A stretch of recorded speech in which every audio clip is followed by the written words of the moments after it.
نبی کریم صلی اللہ علیہ وآلہ وسلم کے ایک اور صحابی کو اللہ تعالیٰ نے ایک عظیم خدمت کے لیے قبول کیا، بہت ہی عظیم منفرد خدمت کے لیے قبول کیا۔ کیا خدمت تھی؟ چوری ہو گئی ان سے۔ اب قانونی تقاضے سارے پورے ہو گئے، جب تقاضے پورے ہو گئے تو کیا کرنا تھا؟ ہاتھ کاٹنا تھا۔ چور بھی موجود، جن سے چوری ہوئی وہ بھی موجود، گواہ بھی موجود، سارے تقاضے پورے ہو گئے۔ نبی علیہ السلام نے حکم دیا ہاتھ کاٹو، والسارق والسارقۃ فاقطعوا ایدیہما، حکم ربی پورا کیا۔ لیکن جب ہاتھ کاٹ دیا گیا، نبی علیہ السلام غمگین ہے۔ صحابہ نے دیکھا چہرے بڑا سیریس ہے، بڑا رنجیدہ ہیں۔ پوچھا یا رسول اللہ کیا ہوا؟ اللہ اکبر، نبی علیہ السلام نے فرمایا لا تکونوا عین الشیطان علی اخیکم، تمہیں چاہیے تھا تم اپنے بھائی کے معاملے میں شیطان کے معاون نہ بنتے۔ کیا ضرورت تھی گواہیاں، گویا یوں کہ کیا ضرورت تھی گواہی دینے کی؟ معافی مانگ لیتا، کچھ کر لیتا، مقدمہ پیش کیا، گواہیاں لائے تو میں نے تو یہی حکم دینا تھا، میرا تو امتی ہے نا، جس کے ہاتھ کٹ گئے مجھے غم کیوں نہ ہو، مجھے افسوس کیوں نہ ہو، مجھے تکلیف کیوں نہ ہو۔ یہ ہمدردی، یہ ہمدرد نبی۔ اللہ کا شکر ہے کہ ہمارا قیامت کے دن نبی علیہ السلام سے واسطہ پڑھنا ہے۔ الحمدللہ، الحمدللہ، ایسے ہمدرد نبی۔ اب یہ صحابہ کرام سے اس قسم کی باتیں ہوئیں، یہ کیوں ہوئیں؟ اس کو بھی سمجھنے کی ضرورت ہے تاکہ عقیدہ ہمارا مضبوط رہے۔ یہ صحابی اور وہ بھی صحابی جن سے اس قسم کا کوئی معاملات ہوئے، آج کل صحابہ کرام کے خلاف بہت غلط باتیں کی جا رہی ہیں۔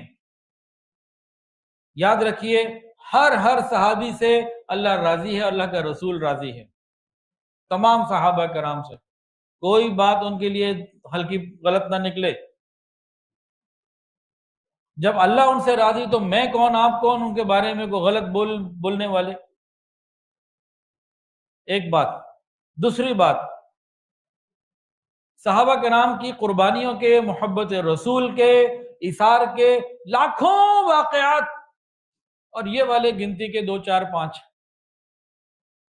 اس حساب کو بھی لگا لیں تو آٹے میں نمک کے برابر بھی نہیں۔ تو لاکھوں کو چھوڑ کر چند کو بہانہ بنا لیں تو اس کا مطلب ہے ہمارے اندر خرابی ہے۔ اور تیسری بات اس میں کیا ہونی چاہیے؟ اللہ تعالیٰ نے شریعت کو مکمل کرنا تھا۔ اگر دیکھیں صحابی کا منصب اور شان تو یہی ہے کہ ان سے چوری نہ ہوتی،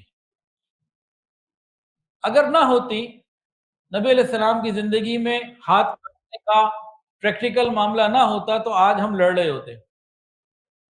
ہم تو صاف ستھری باتوں میں بھی لڑتے ہیں اور لڑتے۔ کیا لڑائی ہوتی اگر پریکٹیکل نہ ہوتا؟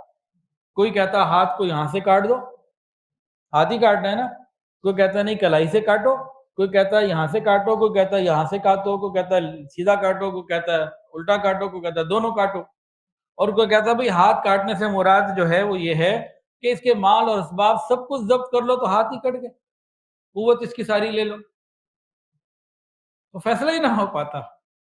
اللہ تعالیٰ نے جو حکم دیا فاقطعوا ایدیہما والسارق والسارقۃ فاقطعوا ایدیہما، اب ایک صحابی کو اللہ نے چنا کہ آپ اس قربانی کے لیے تیار ہو جائیے، منفرد کام میں دین کی تکمیل کے لیے آپ سے لے رہا ہوں۔ تو ان کا ہاتھ دایاں کاٹ دیا گیا اور قیامت تک کے لیے ایگزامپل آ گیا کہ چلو اب مسئلہ حل ہو گیا۔ یہ اتنا عمدہ کام اللہ نے ان پیاروں سے لیا، تو اس لیے کسی بھی صحابی کے بارے میں کوئی بات ہلکی پھلکی آ گئی بربادی ہے ہماری، بالکل نہیں ہونا چاہیے، محتاط۔ ویڈیو کے نیچے سبسکرائب کے بٹن پہ کلک کریں، بیل کے آئیکن پہ کلک کیجئے تاکہ ہر نئی ویڈیو کی نوٹیفیکیشن آپ کو مل جائے۔